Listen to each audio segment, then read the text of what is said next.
For the best aerospace era, this is the Mansplaining Podcast. Here is your host, Anthony L. Seeley. Welcome, aerospace enthusiasts. Here at the Mansplaining Podcast, we don't just like to talk about aerospace history, we like to witness it ourselves. I was there to see the launch of Artemis II, and on this episode, I'll share what that experience was like. Also, I'll profile and kind of do a comparison episode on how this lunar mission stacks up against one of the Apollo missions. But which Apollo mission should I compare it to?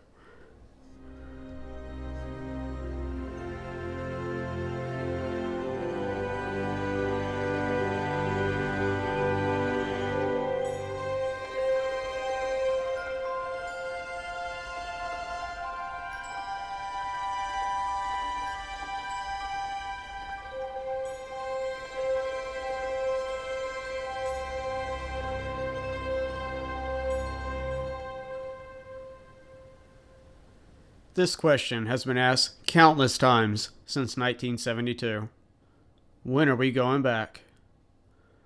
On the morning of April 1st, I flew down to Florida to find out. I even ran into some coworkers from in-flight that had the same idea that day. Now, astronauts have not traveled beyond low Earth orbit and further out towards the moon since 1972. That's more than 50 years ago. It's one of the major reasons 1903 to 1975 is the best aerospace era. That changed this year on Wednesday, April 1st, 2026. It's estimated that there were more than 400,000 other aerospace enthusiasts who traveled to the Florida coast in anticipation of this historic launch. We made our way out through heavy traffic to the Kennedy Space Center, and we were located about 5 miles away. That's as close as NASA security would let me get. I could not see Artemis II on the launch pad beyond the tree line, but I could see the tip of one of the lightning rods that surround Launch Pad 39B, so we knew exactly where to look. It's Florida, so of course we got rained on while we waited for launch. Now, at 18:35, it happened.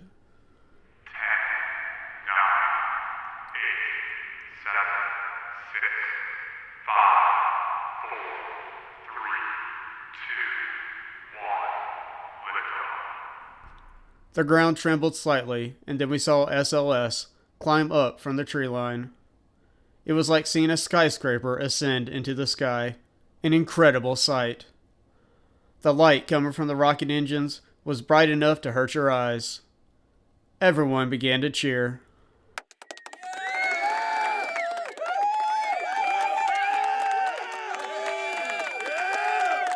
I used my binoculars to get a closer look. It took some time for the loud sound from the launch to hit us.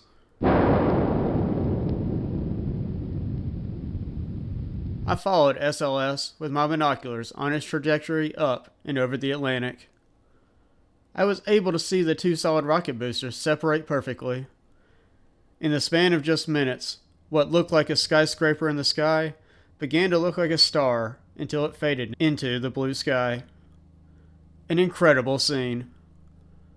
This was April 1st, but this was no joke. Congrats to all the aerospace engineers and everyone who worked on this tirelessly to make this mission a success. And of course, to the crew, Victor Glover, Reed Wiseman, Christina Cook, and Jeremy Hansen. I did not try to take pictures or video because I prefer to live in the moment and see things with my own eyes rather than looking through a phone. There are plenty of other cameras there already. Despite the massive traffic and the short rain shower that happened while we waited, this was worth it, and I encourage everyone to try and see a launch at least once.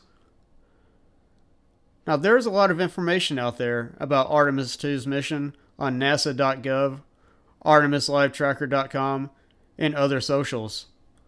So I thought this would be a good time to compare this mission to one of Apollo's missions and see how it stacks up. This will be a kind of a comparison episode.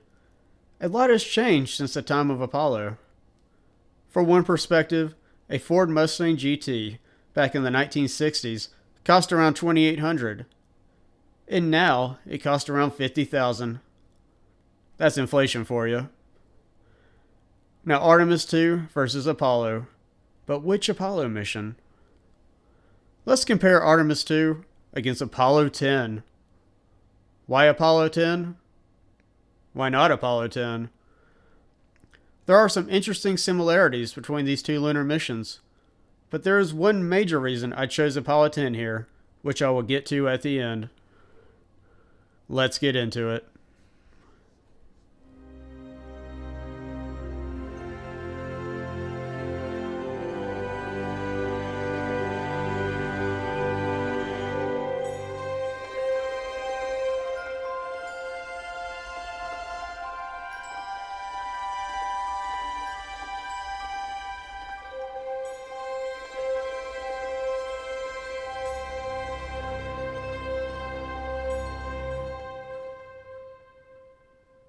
Let's go back to 1969. Apollo 10's mission was basically a full dress rehearsal for the eventual lunar landing set for the next Apollo mission. We all know that one. But Apollo 10 does not get as much coverage as the others. The most important part of Apollo 10's mission was to see how the lunar module, or LEM, would perform in lunar orbit. The astronauts selected for Apollo 10 are Eugene Cernan, John Young, and Mission Commander Tom Stafford. A very experienced astronaut crew from their time in the Gemini program. Now, as commander of this mission, Tom Stafford made it a major point to give the American public as much access to this mission as technically possible at the time in the 1960s. The American public was paying for it after all. He said, "What better way to take viewers along to the moon than using color television?" Color TV was still new and a big deal back in the 1960s. Stafford worked with what he called a Skunk Works team to modify a classified at the time TV camera originally intended to be used in the Korean conflict. It was ready and installed on Apollo 10 only 10 days before launch. Artemis II carries this same spirit, with 32 cameras, including some mounted outside the spacecraft, with much higher resolution. Also, the crew apparently took cell phones that were kept in airplane mode during the mission, which they can also take pictures and video with. They could also be followed live at artemislivetracker.com, along with video streams from NASA's channel and their socials. Now, the crew of Apollo 10 nicknamed their command module Charlie Brown and lunar module Snoopy. This wasn't because they were just fans of the cartoon. I mean, who isn't? Stafford said NASA had for years given out Snoopy pins for outstanding quality work, so the choice of Snoopy was a way of acknowledging the contributions of the hundreds of thousands of people who got us there. There's a famous photo of Tom Stafford in his spacesuit as he walked down a hallway before lunch. As he walked by, he patted the head of a Snoopy stuffed toy held by NASA staffer Jamie Flowers. The crew of Artemis II named their Orion spacecraft Integrity, which is also a fitting name. Now, Apollo 10 lifted off from the same launch pad, 39B, on May 18th, 1969. This was actually the first time a Saturn V had launched from 39B. Here's how that launch went, in Stafford's words. The ride on the S-1C first stage was smooth. Nothing but a guttural roar you felt rather than heard. We pitched and rolled as planned, heading out over the Atlantic for over 2 minutes. It took 11 seconds for Apollo 10 to clear the tower complex. Artemis II cleared the tower faster than that. We went from nearly 5 Gs to 0 in a fraction of a second. The shutdown of the first stage felt like being in a train wreck. Stafford said, after the first stage fell away, the S-2 second stage's 5 J-2 engines fired and jolted the Apollo astronauts back into their seats. Young hit the switches to jettison the escape tower and shroud, so for the first time they could see out their small windows. About 5 minutes later, they were thrown forward again when the second stage shut down and fell away. Now, with just the S-4B third stage using its 1 J-2 engine, 11 minutes after launch, Apollo 10 was in orbit. What an amazing sight this must have been for the crowds of people who were there to see this back in 1969. Just as the crowds were to see Artemis II follow a similar trajectory and see the two solid rocket boosters fall away. Now, all was not well for the crew of Apollo 10, however. While over the night sky of Australia on their second orbit, astronaut Charlie Duke, who served as Capcom and mission control for this mission, radioed that they had a go for translunar injection, the burn that would take them out from low Earth orbit.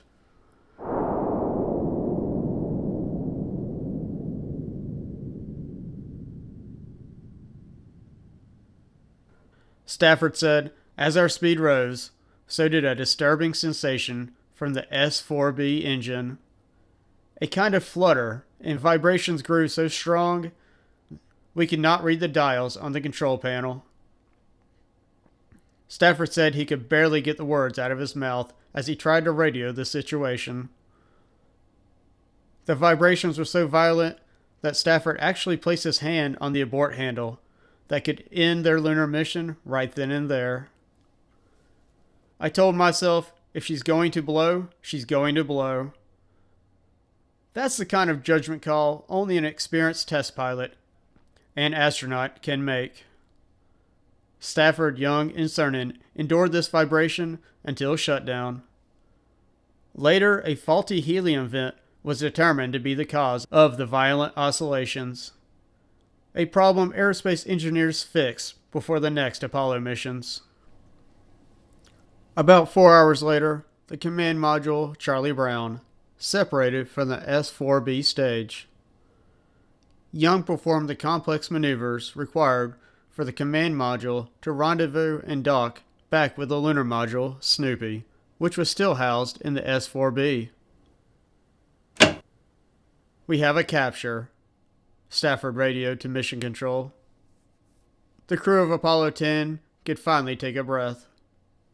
They were now 30,000 miles from Earth, which now looked like the size of a basketball. The crew of Artemis II did not have to perform this maneuver as they did not have a lunar lander to test on this mission. They did, however, send back an amazing picture of the Earth's night side from this perspective. Now that the command module and lunar module were docked, they could continue out away from Earth.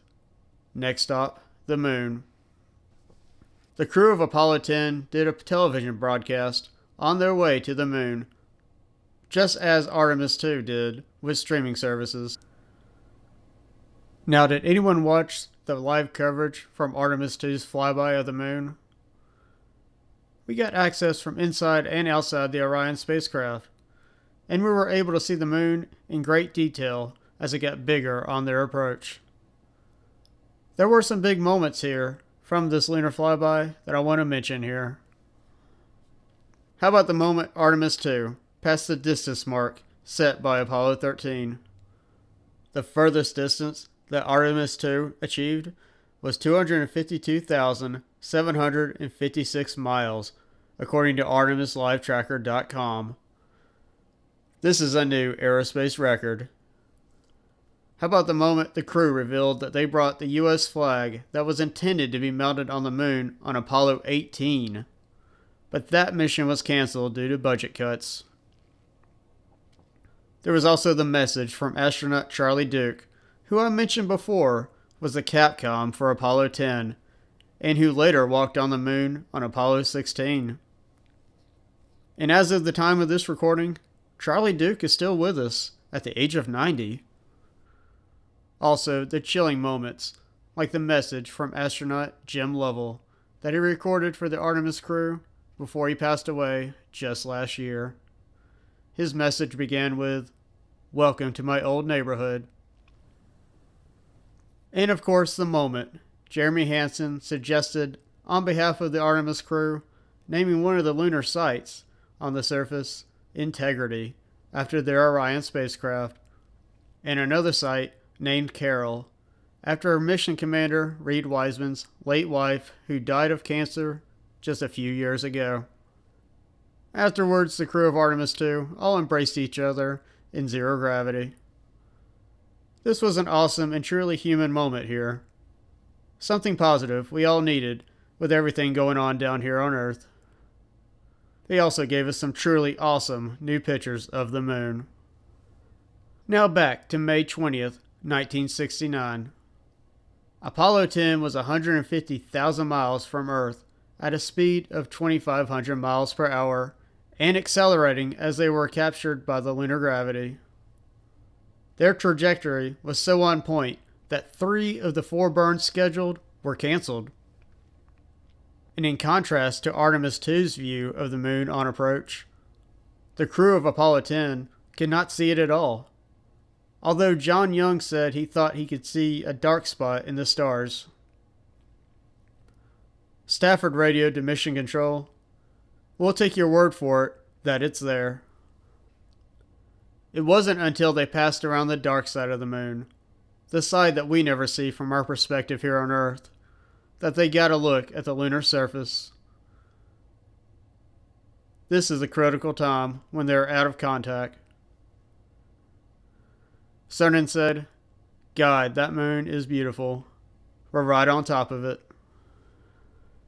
Imagine the isolated but incredible place to be on the far side of the moon, out of sight and completely cut off from the Earth and everyone you've ever known. They did this for about 40 minutes.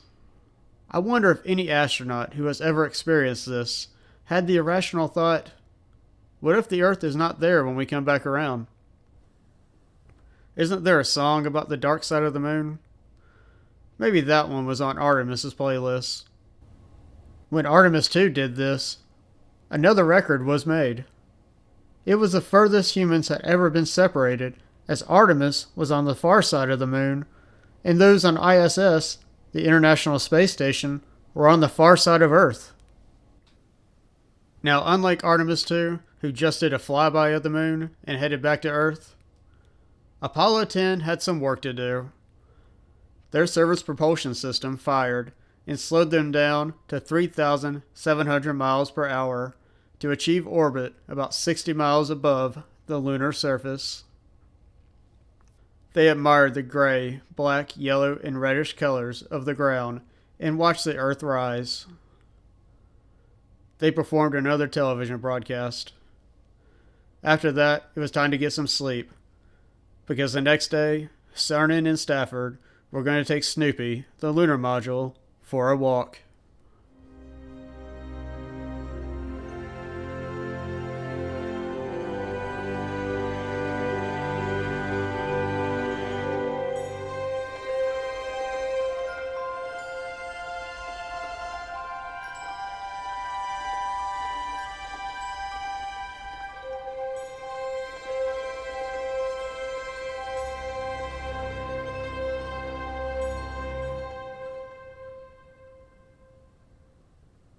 On their 11th orbit, and after working out some communication and docking issues, Stafford and Cernan in the lunar module Snoopy undocked from the command module Charlie Brown, with astronaut Young still inside.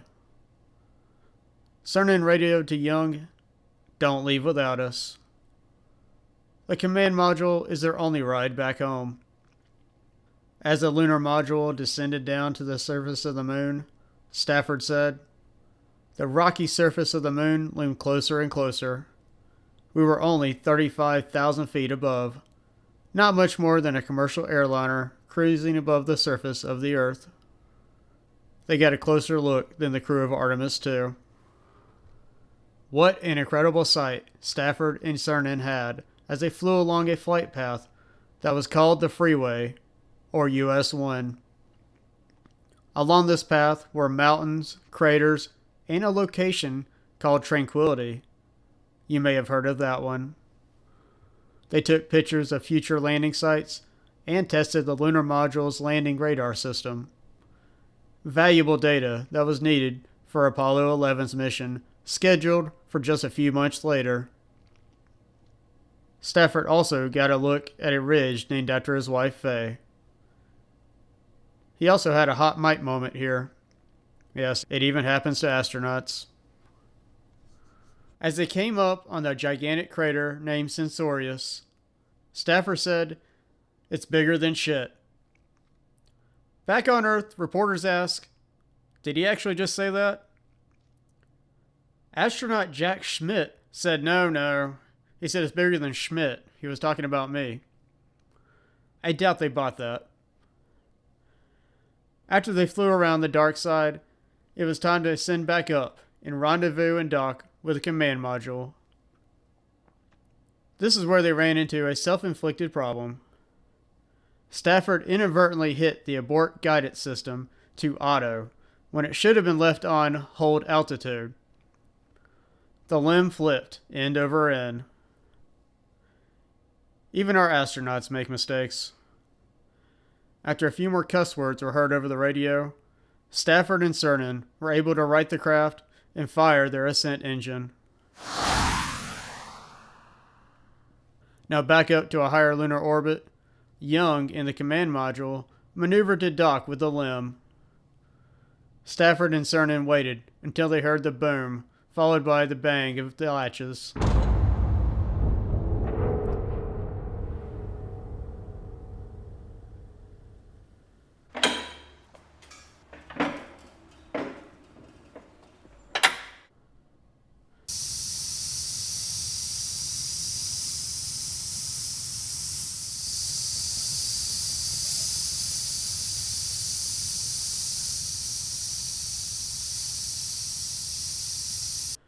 After some checks and equalizing the pressure, Stafford and Cernan joined Young in the command module. Now the limb Snoopy would not be coming back to Earth on their journey home. After completing this mission, the lunar module Snoopy was jettisoned for its own eternal journey in space. I wonder where Snoopy is now. They continued to orbit the moon in the command module Charlie Brown and took a few more pictures. In all, they spent 60 hours there. It was not all smooth, however. One of their fuel cells died, but they had two others to rely on. The more modern Orion spacecraft uses solar arrays instead of fuel cells, so Artemis II did not have this kind of problem. Now time to head back home. Now here's the big reason I wanted to compare Artemis II to Apollo 10. Tom Stafford said this in his book, We Have Capture, by Tom Stafford and Michael Cassett. After a 2-minute burn, our trajectory was designed for the fastest return possible, allowing us to cover the 238,000 miles distance in 42 hours. This meant that at one point we'd reach a speed of 24,791.4 nautical miles, or 28,547 statute miles an hour. The fastest human beings have ever flown, or will ever fly until astronauts return from a trip to Mars. These are some bold words here from Stafford. This was one of those awesome things I came across during my independent study of the space race back at Reinhardt University. The fastest humans have ever gone. So did Artemis II beat this record? There are some variables to consider here. Artemis II did a flyby of the moon, where Apollo 10 slowed down to achieve orbit around the moon before burning for home. They would reach immense speeds because of the Earth's gravitational pull. This is 20th century aerospace engineering versus 21st century aerospace engineering. Think of that 1969 Mustang GT and a 2026 Mustang GT that I mentioned earlier at the start line for a drag race. Apollo 10 versus Artemis II. So who wins? Well, let's find out. Stand by.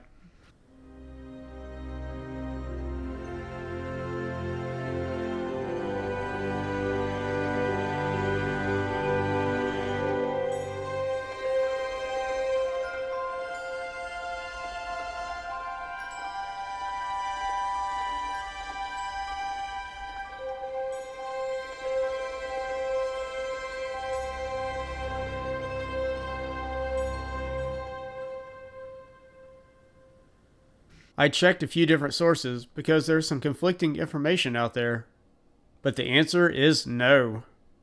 Artemis 2 did not achieve a faster speed than Apollo 10. If you want to check for yourself, go to the Guinness World Records website and type in Apollo 10. You will see that it still holds this record for the fastest manned craft. You will also see the location for this record is marked NA, which is an interesting decision.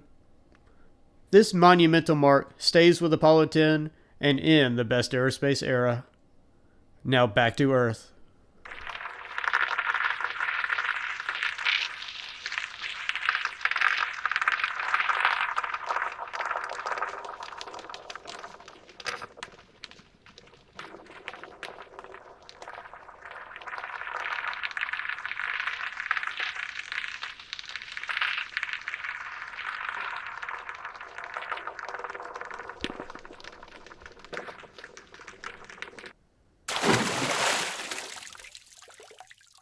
Now, Orion Integrity splashed down on April 10th at 20:07 Eastern Time, 2026, with a mission time of 9 days, 1 hour, and 31 minutes.